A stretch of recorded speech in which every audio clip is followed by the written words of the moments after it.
Hi guys, this is Leela. Welcome to my channel Leela Web Dev. In this video, we will learn about the basic structure of this testing component in the testing for a component. So normally how you will generate a component, normally you will use the command something like ng generate generate component, or otherwise in the short form also you can give it as an ng-gc. Okay, G for generate, C for component, and let's say banner for example. So you will create a banner for this one.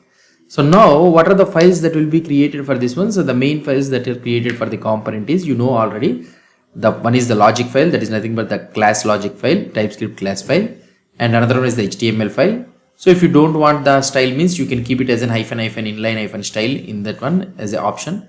So then the style file will not be created. Then the last one is the spec file. So now let's try to see. So it will take some time to create. Let it create. So now if you try to see here the banner, the component files, what are the component files is created? So first it is created the TypeScript file, and next one is the we already know about this. This is the HTML template, and these two are tightly interact to each other, so that whatever the changes, the state changes here happens, so the template should respond according to that one. So the next one which we need to learn about this one is the spec.ts file. So this is a spec.ts file, and if you try to see here, when you try to create a component, a basic testing structure has been added in this file. So what is this all lines? Let's try to understand one by one, so that you people can able to understand. So tomorrow in the upcoming videos, if you are going one by one, means so you will be able to understand and have a clear idea. The first one, import statements. You will be able to see component fixture test bit from the Angular core testing, and also you'll be able to see a banner component. So these are the two imports which you are able to see. So a component fixture. So here the first one is the component fixture. This is a helper class provided by the Angular to test the components. It allows access to the component instance and its template, that is nothing but DOM, during the testing. So this is the main thing which will be useful for us. It will give you the component instance and also the DOM for testing.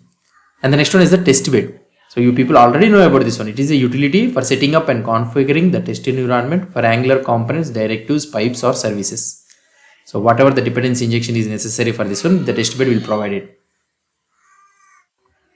So the next one is the banner component. That is nothing but the component you are testing, which is imported from its file. So that is next one is, you will be able to see the describe. So the describe thing, the describe block. So here you will be able to see describe banner component, and it will have a function. So this is a Jasmine function used to group the related test cases to a specific functionality or component. Here it's grouping tests for the banner component. So that is the thing. And next one is, you will be able to see the variables which have been declared. So component. So this variable will hold the instance of the banner component during the test, and a fixture. So this is a component fixture for a banner component. It provides access to the component instance and its associated template during the testing. So now next one is the setup code. So before each. So this one is the before each. What is this before each? It's a Jasmine lifecycle function that runs before each test in the describe block. So each test cases, when it runs, this before each will run. It ensures a fresh setup for every test to avoid shared state issues. Next one is the test. First one, this one is testbed.configuring test module. Sets up the testing environment for the component, and here you will be able to see the imports. So we have imported only the banner component. This imports the standalone component, banner component, into the testing module. Since Angular 18, from Angular 18 onwards, it supports standalone components, they can be directly imported into the imports array, so without any problem. And you will be able to see a .compile components. So this will compile the component and its template. It is an asynchronous function, hence the use of await is used here. So this compile component is a asynchronous function, so await is used. So this is needed to ensure all dependencies, example HTML, template, CSS, all are ready before the test runs. So that's why. So on the next one, you will be able to see the three lines. That is nothing but fixture is equal to testbed.create component, this one. So what does it do? It creates an instance of the banner component wrapped inside a component fixture. This allows access to the component instance and the DOM. So this one. And another one is fixture.component instance. So this one accesses the instance of the banner component from the fixture. And fixture.detect changes triggers the Angular change detection. This initializes the component, processes its bindings, and updates the DOM based on the component state. So here the first test case. So we have written the first test case for this one. What happens here? It means it is a Jasmine function used to define an individual test case.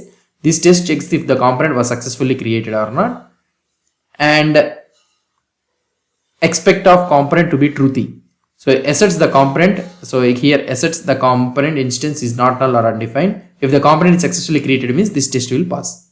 So this is all pure the structure what it has given when you have created a component. For every time when you are trying to create a component, this basic structure will be added in your spec file.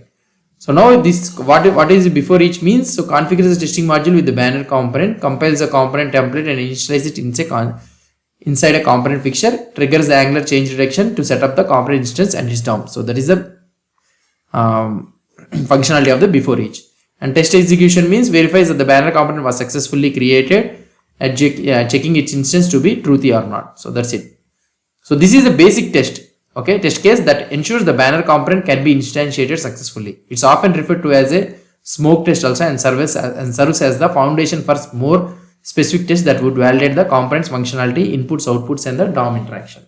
So this is our basic structure of the component thing. So in the upcoming videos, we will try to do one by one and I will explain you the concept of how you can test the components. Hope you understood about this basic functionality or basic setup of the component testing. So if you have any doubts or any suggestions, please post the comments below to this video. And if you like this video, please do support me by subscribing to my channel. Thank you.